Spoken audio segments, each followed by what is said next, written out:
Hafalan Al-Quran aku udah sampai 15 juz ya. Alhamdulillahirabbil alamin ya. Alhamdulillah. Duta Aksi Sosial tuh mendorong kita untuk membuat aksi kayak program-program gimana cara menyelesaikan masalah-masalah di masyarakat di lingkup sosial gitu. Terus yang orang sukses itu punya yang namanya skill grit. Yang artinya kalau diambil dari para researcher dari Amerika, itu artinya kegigihan. Salah satu yang lakuin di saat aku bersantai adalah ngasilin uang. Yaitu dengan cara apa? Jadi content creator. Assalamualaikum, apa kabar Sobat Nufi dimanapun berada? Kembali kita bertemu dalam program Nufi Podcast. Nufi Podcast. Bincang santai bersama Nurul Fikri. Hubungi channel kami di nurulfikri.ach.id.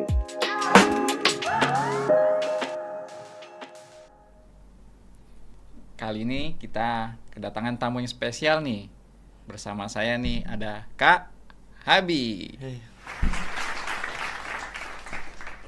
Ya, Kak Habi, boleh kenalin dulu dong ke teman-teman yang ada di rumah atau yang sedang menonton YouTube. Oke guys, kenalin, nama aku Muhammad Fadil Azhabi. Biasanya aku dipanggil Habi ya. Aku ini dari SMA Nurul Fikri, masih menduduki kelas 12. Dulu SD-nya di mana nih, Kak Habi kalau boleh tahu? Oke, untuk SD-nya aku dulu di Nurul Fikri juga sebenarnya. Nurul Fikri juga. Di Nurul Fikri gitu. Depok. Kalau SMP-nya? SMP aku di SMP IT Nurul Fikri Boarding School Bogor, yang di bagian Bogor NF juga. Oh iya, di NF juga tetap. Berarti dari SD sampai SMA. Iya, tetap di Nurul Fikri ya. Memang kayak saya bawaan cinta banget. Iya. Nih, kalau gitu sekarang aktivitasnya di sekolah nih apa aja nih, Kak Habi?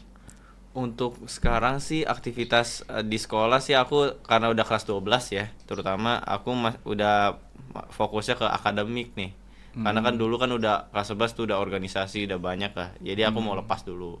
Tapi masih ada sih kegiatan di luar yang aku ikut organisasi lain-lainnya. Nah, dengar-dengar juga nih Kak Habi nih selain fokus di sekolah juga di akademik ya katanya. Iya. Tapi juga hafalannya banyak juga nih. Bener nggak? Betul, alhamdulillah. Boleh tahu nih berapa nih sampai sekarang? Hafalan Al-Quran aku udah sampai 15 juz ya. Alhamdulillahirabbil alamin ya. Alhamdulillah, Masya Allah ya. Semenjak aku SMA di NF, aku udah nambah sebanyak 11 juz. Alhamdulillah. Karena aku ikut program tahasus juga ya. Jadi waktu sampai SMP itu udah punya sekian juz gitu ya? Udah Iya. Walaupun dulu SMP baru nambah 3 juz ya. Mungkin lonjakannya emang besarnya di SMA karena justru di SMA ya. Iya. Di SMA ya. Biasanya kan SMA tuh karena padat dengan berbagai kegiatan dan juga pembelajaran di sekolah itu kan agak berat tuh bagi sebagian orang untuk nambah hafalan di SMA tuh ya. Tapi ternyata Kak Habi ini justru meningkatnya pesat banget, banyak banget ya. Alhamdulillah. Bisa kasih ini nggak ke teman-teman nih gimana tipsnya kalau dari Kak Habi sendiri? Oke, sebenarnya tipsnya gini, untuk SMA kan sebenarnya masa-masa yang memang adaptif ya, masa-masa adaptasinya yang lebih kencang lah, lebih cepat. Dan di situ kita tahu bahwa SMA itu kayak udah dijadiin sebagai wadah buat anak-anak memberikan aspirasinya banyak lah. Makanya dari itu aku ikut organisasi, terutama OSIS. Karena aku bidangnya memang di Rohis, makanya aku ikutnya OSIS yang Rohis. Terus juga aku beranikan diri buat ikut kayak kemarin kelas 11 ada kegiatan homestay, aku beranikan diri jadi ketua divisi sosialnya. Dari situ mulai aku next stepnya mulai besar banget nih, kayak adaptasinya udah dari awal aku memang pendiam ya, awalnya pendiam banget. Jadi aku akhirnya bisa mempunyai relasi banyak gitu. Oke, sebenarnya aku jujur aku orang introvert. Mungkin orang-orang di luar sana mengira aku ini orangnya ekstrovert, ya kan? Dilihatnya. Dan dari label introvert itu saya bangga jadi introvert. Kenapa? Karena introvert itu punya namanya skill reflective listening. Karena setiap orang bercerita itu, ketika orang bercerita pasti orang itu pengennya kita didengerin apa yang diceritainnya, dan di setiap introvert tuh punya namanya skill itu. Jadi setiap ngedengerin, oh gitu ya, jadi kita tuh memberikan timbal balik ke orang lainnya gitu. Jadi makanya introvert itu bisa mengelola apa yang masalah orang lain itu ceritain, terus jadi lebih clear gitu sama dia. Jadi dia udah punya pengalaman sebelum, oh orang ini punya masalah ini, dia punya, misalnya dia kena di pengalaman dia tuh ada punya masalah, dia punya adaptasi lebih lanjut gitu. Dan masalah kita ngomongin prioritas nih ya. Kalau prioritas itu lebih tepatnya kan sebenarnya kalau sebagai pelajar ya lebih mentingin akademik dulu ya.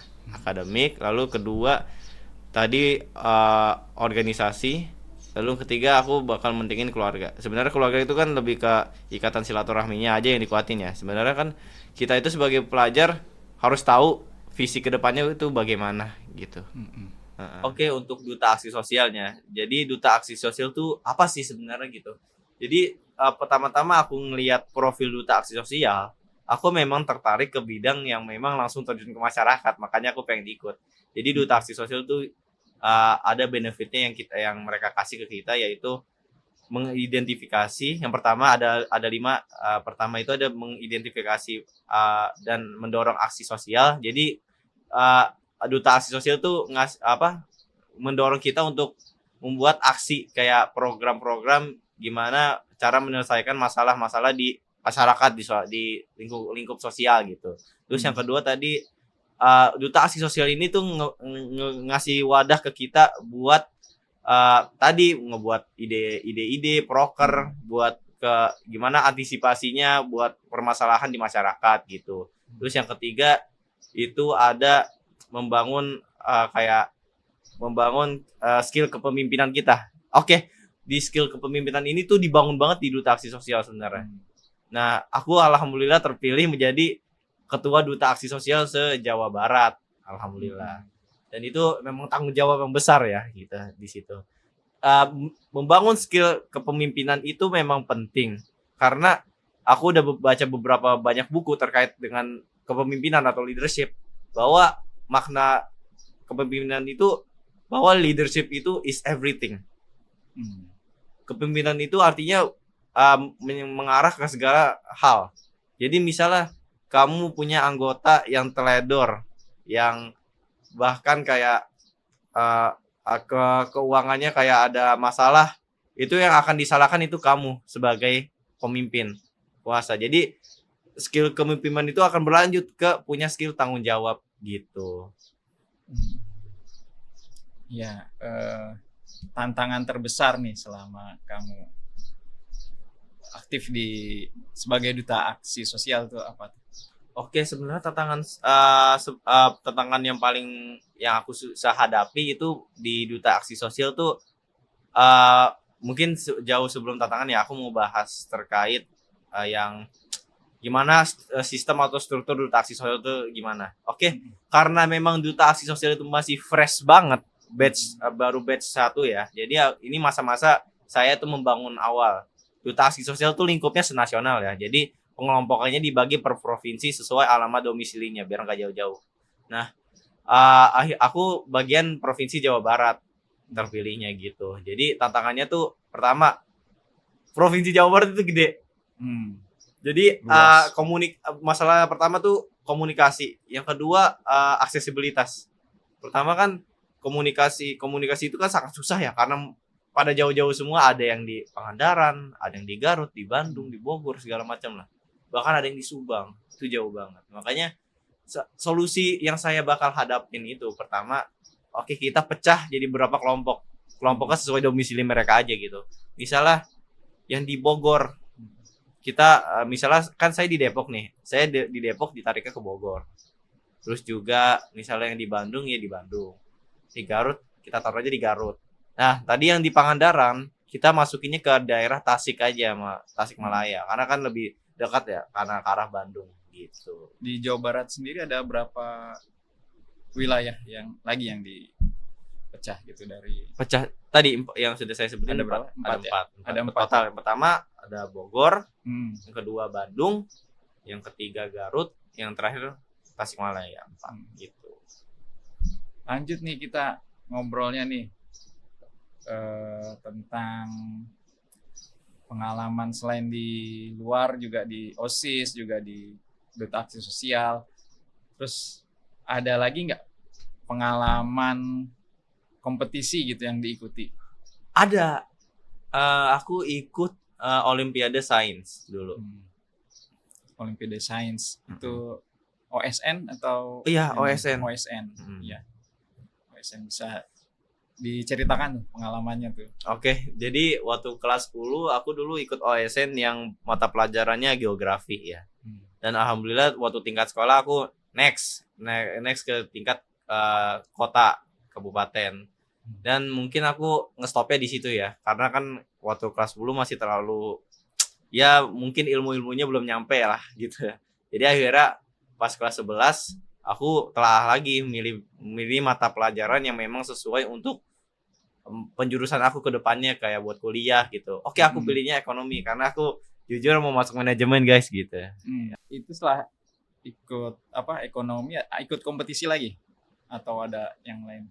Ikut kompetisi sih kayaknya belum ada lagi sih aku. Belum ada lagi ya. Jadi pengalamannya waktu OSN itu ya, waktu geografi ya. Iya. Geografi ya. Nah, dari berbagai pengalaman kamu sejak SMA terutama ya, sejak kelas 10, 11, 12 di organisasi, di OSIS, di akademik, kompetisi ataupun di Duta Aksi Sosial tuh sejauh ini pelajaran apa yang paling berharga yang kamu dapatin? 1. Personal branding. Personal branding. Kenapa aku bilang personal branding ya? Karena itu kunci dari semua hal. Orang sukses itu punya yang namanya skill grit. Ya artinya kalau diambil dari para researcher dari Amerika, itu artinya kegigihan. Orang sukses tuh punya skill itu, grit, kegigihan. Atau enggak bisa dibilang kedisiplinan lah. Jadi kamu nggak usah bergantung sama motivasi gitu. Karena kan motivasi akhir-akhirnya ujung-ujungnya tuh hanya berlaku untuk sementara waktu aja kan, jangka pendek ya kalau adanya motivasi. Jadi motivasi itu hanya mengubah diri kamu doang sementara. Sedangkan disiplin itu akan mengajarkan kamu dan mengubah seluruh hidup kamu gitu. Pelajaran berharganya itu karena tadi satu kunci personal branding yang paling awal. Personal branding ketika kamu membranding diri kamu ke orang lain dan kamu memang sebagian besar orang tuh takut untuk berani berbeda. Bener kan? Bener ya Kak? Nah jadi saran aku ya, kamu gak usah takut untuk berbeda sama orang lain gitu. Karena kalau kita diciptakan untuk sama semua, terus apa daya gitu? Manusia masa NPC gitu doang gitu kayak di game gitu, kayak orang biasa doang. Makanya kita beda sama kera. Makanya aku mohon maaf ya perbandingannya sama kera. Kera tuh punya otak, cuman sebenarnya yang membedakan diri kita manusia yaitu punya mimpi. Harus itu kan diwajibkan sama semua manusia tuh punya mimpi gitu. Juga punya akal budi, karya cipta ya. Iya betul. Dari situ manusia terus berkarya membranding diri dia gitu. Walaupun diri aku ini berbeda, maka kamu tonjolkan yang memang menjadi ciri khas diri kamu gitu. Misalnya aku menonjolnya di bagian bidang rohis, terus ada hal lainnya, terus kamu bisa branding kamu di sosial media. Kamu post tentang diri kamu atau enggak post tentang ilmu pengetahuan lainnya gitu. Jadi kamu di situ membranding diri kamu. Misalnya kamu nanti kerja, kamu ditarik perusahaan ini sama perusahaan ini, itu namanya personal branding. Jadi kunci dari pengalaman sebelumnya adalah personal branding. Nah, apakah kamu merasa pengalaman ini akan mempengaruhi pilihan karir atau jurusan yang ingin kamu ambil di masa depan? Jelas sangat berpengaruh. Kenapa? Karena tadi kunci awal itu personal branding. Karena ketika kamu masuk organisasi, justru organisasinya itu bukan hanya sekedar sertifikat doang buat masuk SNBP jalur rapot, enggak itu doang. Justru itu impact besar banget buat di dunia perkuliahan. Karena kan aku punya kakak-kakak senior sebelumnya, aku udah nanya karena dunia perkuliahan itu keras banget. Sebenarnya kan dunia perkuliahan itu cuma sebatas buat improvisasi diri kita buat development terus, berkembang terus. Karena kan kalau kamu kuliah tujuannya buat kerja nih ya, salah sih saya. Kalau kan sebenarnya bisa tuh habis SMA langsung kerja kalau kamu udah punya skill yang mumpuni. Ya kan? Ya kan, Kak? Iya, bener banget. Nah, makanya kan kata aku sebenarnya ketika kamu manusia tuh sifatnya adaptasi terus, berkembang terus. Kalau aku kasih tahunya ada tiga modal awal yang membangunkan manusia itu untuk terus berkembang. Pertama apa? Knowledge. Kedua attitude. Ketiga skill. Knowledge itu pengetahuan. Pengetahuan itu ketika kamu punya pengetahuan dan punya skill tapi nggak punya attitude, kamu akan jadi manusia tapi nggak berguna gitu. Karena attitude itu penting buat membangun jati diri kamu. Nah, ketika kamu punya pengetahuan dan punya attitude tapi nggak punya skill, berarti kamu orangnya yang kayak biasa aja gitu, kamu gitu, kayak orangnya ngikutin aja gitu. Dan yang ketiga, ketika kamu punya attitude tapi punya skill tapi nggak punya pengetahuan, ya dia kayak air mengalir aja gitu, kayak sungai dia ngalir gitu, ngikutin arus aja dia kerja ya udah kerja gitu. Padahal kan orang sukses kan nggak dilihat dari berapa lama ia bekerja gitu, berapa lama dia waktunya bekerja, tapi dia memfokuskan hasil inputnya gitu, keluarnya gimana, terus dia evaluasi lagi gitu, Kak. Ada suatu kutipan dalam Al-Quran bahwa Allah akan mendikan orang yang berilmu dan beriman Betul. beberapa derajat gitu ya. Iya, bener banget tuh. Jadi kalian jangan pernah puas lah sama ilmu pengetahuan lah. Mungkin kalian akan berpikir suatu saat ketika kamu udah di atasnya, kamu jangan sombong gitu. Ya, jadi pendidikan itu memang penting. Dan suatu saat kamu akan memikirkan bahwa pendidikan itu nggak penting. Maksudnya gimana gitu, Pak? Karena mungkin aku bilang rata-rata orang ngeluh seperti itu karena mungkin batasan kurikulum ya, kalau dari pemerintahnya. Mungkin aku nggak mau sebut itu. Jadi memang pendidikan itu penting, ilmu pengetahuan buat ngeimprovisasi diri kamu gitu. Ada pesan-pesan nggak, Kak, inspirasi yang bisa dibagikan kepada teman-teman sebaya nih? Ada buat kalian guys. Saran aku, kamu kalau mau punya relasi banyak, ikut organisasi sih. Apalagi organisasi di luar event sekolah atau kuliah gitu. Dan itu sangat penting membangun personal branding kamu. Karena kan di jalur SNBP itu ada yang masukin konten kreator ataupun ketua OSIS gitu. Itu OSIS tuh bisa jalur konten kreator. Makanya kan semakin berkembangnya zaman, bahwa zaman tuh semakin melihat kita tuh bahwa kita tuh diri kita dinilai bukan berdasarkan akademik, tapi berdasarkan potensi yang ada di dalam diri kita, yang menjadi kepribadian kita gitu. Ya, jadi mumpung masih muda nih, masih saat-saatnya kita untuk meningkatkan kemampuan kita ya. Tidak hanya akademik yang didapatkan di sekolah, tapi juga pengalaman-pengalaman lain tuh juga penting untuk kita tingkatkan kemampuan diri kita. Nah, ini pernyataan agak personal nih pertanyaannya nih. Apa tuh, Kak? Apa yang biasa kamu lakukan nih kalau lagi bersantai atau untuk me-recharge diri kamu nih? Oke, aku mungkin walaupun ini sifatnya classified, cuman aku spill aja ya. Jadi bukan rahasia lagi gitu. Salah satu yang lakuin di saat aku bersantai adalah ngasilin uang. Yaitu dengan cara apa? Jadi content creator. Terus aku juga kemarin ikut komunitas Vismaya, yaitu aku jadi affiliate, dan kakak tahu penghasilan aku per hari berapa? 300.000. Wah, banget itu ya. Dari 300.000 kalau sebulan dikali 30 hari jadi 9 juta. Kalau per tahun jadi itu baru menjadi privilege diri kita gitu. Jadi jangan sekedar kamu punya waktu terus menyia-nyiakan waktu kamu itu saja gitu. Walaupun ya aku tahu juga fokus UTBK juga penting gitu. Tapi kan yang menjadi tujuan untuk hidup kita selanjutnya kan, goals kita bukan di universitas. Ada tuh yang namanya dunia pekerjaan yang akan menghidupi keluarga kita gitu. Makanya aku ngisi waktu luangnya itu jadi content creator, terus jadi affiliate. Nah, apalagi jadi freelancer aku pengen gitu. Ada satu hal nggak yang ingin kamu capai sebelum lulus SMA? Satu hal yang ingin aku capai. Itu sebenarnya aku punya legasi warisan yang pengen aku kasih ke adik-adik aku gitu. Legasinya apa? Yaitu aku membuat kayak sebuah film pendek aja sih. Yang mungkin pas film pendeknya ini lebih ke monolog ke diri aku sendiri, nanti pesannya yang aku pengen aku sampaikan ke adik-adik aku gitu. Karena generasi di bawah saya itu punya potensi banyak banget. Makanya aku percaya sama mereka akan mengubah Indonesia ini, mengubah seluruh dunia ini, mengubah umat muslim ini. Makanya aku percaya gitu. Mereka itu seorang visioner. Aku pun seorang visioner gitu. Ya, kasih quotes dong, Kak, buat teman-teman nih. Quotes ya.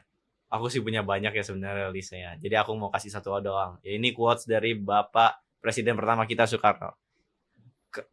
Bermimpilah kamu setinggi langit mau sampai mentok ke atas. Kalaupun kamu jatuh, kamu akan jatuh di antara bintang-bintang. Sebenarnya artinya itu kamu boleh mimpi sejauh manapun, setinggi langit pun, setinggi apapun itu. Dan tapi kamu ketika jatuh, kamu harus bisa bangkit gitu.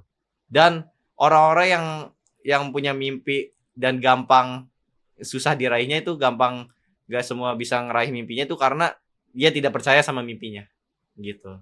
Jadi saran aku, mimpilah kamu setinggi-tingginya, tapi jadikan mimpi itu sebuah aksi kamu gitu, sebagai tujuan hidup kamu gitu, yang memperpanjang tindak lanjut kamu gitu, aksi kamu selanjutnya gitu.